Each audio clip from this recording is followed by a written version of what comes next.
The economic fallout, and Aussies are being warned petrol prices could soon skyrocket too. Let's bring in Dr. Christian Bayliss, founder of Fort Lake Asset Management. Great to have you with us. First off, how high could petrol prices go?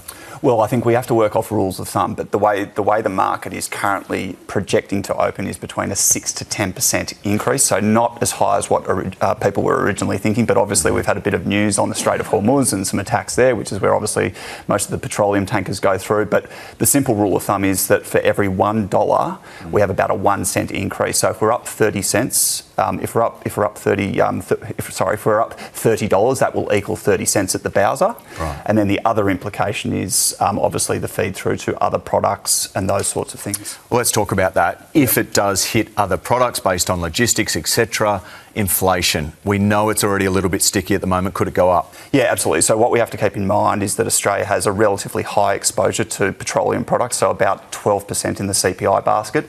And then we've got an indirect exposure and a direct exposure of about 54%. So think of things like lipstick, garbage bags, anything that's synthetic like polyester.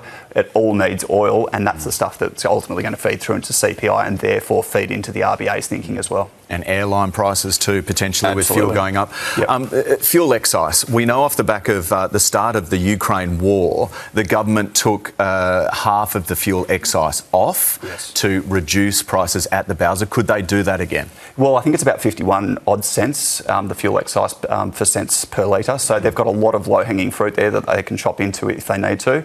I think it ultimately depends on how long the war goes for and how long oil prices stay elevated for. If we're talking about a year-long situation, clearly it would be probably a good policy in order to reduce the hip pocket expense. But I think it's just going to come down to timing. There's a little bit of buffer there, which is nice to know. Christian, appreciate your time. Here's